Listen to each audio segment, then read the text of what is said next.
সন্ধেবেলা আমার রোজ দিনের কাজ ঘর ঝাড়ু দিয়ে সন্ধে বাতি দেওয়া। ঘরটা ঝাড়ু দিই কেন, সারাদিন ঘর অনেকবার ঝাড়া হয়, কিন্তু তবুও না মেঝেতে এত বালি থাকে যে পা ফেলা যায় না। বাজার থেকে দেখো মাছ নিয়ে এসেছে, আর এনেছে মাছের অনেকগুলো মাথা। এসে বলছে যে একটু মুড়ি ঘন্ট করবে। তো রান্না রাতেই করব কি না এই দ্বন্দ্বে মুড়ি ঘন্টটা করেই ফেললাম। তার জন্য মেয়েকে লিখতে দিয়ে এসে আমি দেখো রান্নার জোগাড়ে লেগে পড়েছি। মুড়ি ঘন্ট রান্নার জন্য আমি আলু আর পেঁয়াজটাকে ডুমো ডুমো করে কেটে নিয়েছি।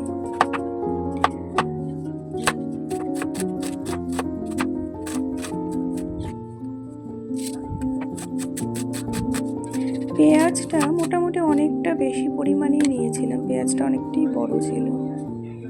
কাঁচা লঙ্কাও চিড়ে নিয়েছি, আর এখানে যে চালটা দেব ভোগ চাল সেটাও ধুয়ে নিয়েছি। তারপর মাছ আর মাছের মাথাগুলোকে সুন্দর করে লাল লাল করে কড়া করে ভেজে নিয়েছি। এদিকে দেখো আমার মেয়ের লেখা হয়ে গেছে, যেমনি লেখা হয়েছে ও আর কি ঘরে থাকে।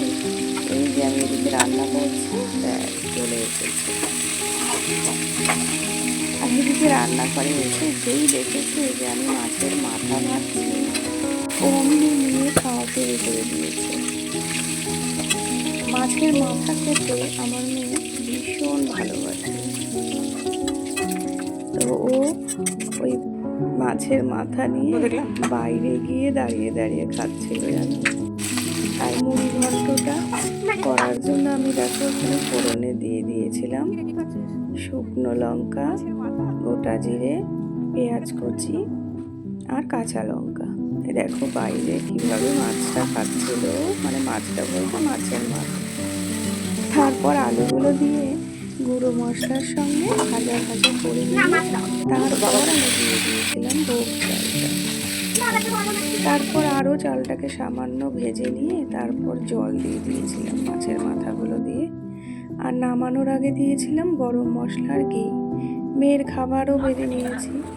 আর আমাদের রাতের খাবার মানে কি বলতো, সারাদিনে যা যা বেঁচে যায় সব রাত্রেবেলা নিয়ে বসতে হয়।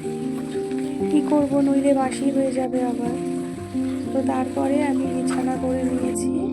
মেয়ের আবার সায়েন্স প্রজেক্ট দিয়েছে স্কুলে স্যার, পরদিন চিলড্রেন ডে। তো ওটাইও বসে বসে করছিল, আমি বললাম তুই কর। তো আজকে এই পর্যন্তই। সবাই ভালো থেকো, সুস্থ থেকো। তোমাদের সাথে আবার দেখা হবে আর একটি ছোট্ট গল্প নিয়ে।